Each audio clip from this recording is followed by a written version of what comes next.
بسم الله الرحمن الرحيم الحمد لله الذي أنزل على عبده الكتاب ولم يجعل له عوجا قيما لينذر بأسا شديدا من لدنه ويبشر المؤمنين الذين يعملون الصالحات أن لهم أجرا. Tu as bien récupéré. Oui. Le Maouloud était extraordinaire. J'ai adoré. Moi de même. Mais la partie de Taïf était triste. Il savait déjà qu'on lui jetterait des pierres. Bien sûr que oui. Les habitants de Taïf n'étaient pas gentils. Mais c'était sa mission. Il voyait que leurs descendants seront des musulmans. C'était ça son objectif. Et les énergies. Ah, les énergies. La perle de la perfection a deux énergies. Énergie positive et énergie négative. Et chaque énergie a une finalité. L'énergie positive, il l'a donnée à son Atmia, le pôle caché. L'énergie négative il l'a laissée entre les mains d'Allah. Pourquoi tu me regardes ainsi? Parce que je t'aime bien quand tu parles de notre prophète. Donc tu ne m'aimes pas beaucoup. J'aimerais que tu me racontes l'histoire de notre prophète Muhammad alayhi salam. Je ne m'en lasse jamais. Moi de même. Chaque croyant doit connaître l'histoire de notre prophète, le messager d'Allah. Qu'Allah sanctifie sa lumière et celle de sa famille de Hakiya. Amin. Si nous voulons obtenir la satisfaction et la bénédiction d'Allah, nous devons essayer de connaître le prophète dans sa réalité et suivre ses recommandations. Le prophète Muhammad alayhi salam, la source originale des lumières, le Rama par excellence est le meilleur des êtres créés. Donc il est impératif que le musulman connaisse la vie du prophète dans ce monde Shahada. Et dans l'au-delà. C'est une organisation, dans ce monde, le prophète Muhammad alayhi salam, le glorieux est la source de la divinité. Pour le connaître nous devons passer par son pôle caché Maoulaya Cheikh Ahmad Tidjani Sherif Radial Tala Anou. Pourquoi sa vie dans ce monde-ci est primordiale? Parce que c'est un éducateur, un messager qu'Allah nous a donné pour être sur le droit chemin. C'est pour cela qu'il a éduqué les Sahaba.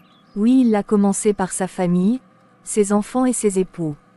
En parlant de ses époux, peux-tu me raconter la suite s'il te plaît? Inch'Allah.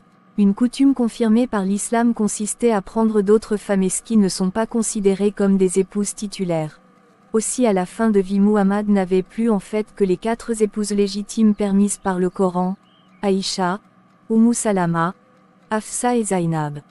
Les 5 autres Saouda, Jouhériya, Kafiya, Habiba et Maïmouna n'étaient plus pour diverses raisons.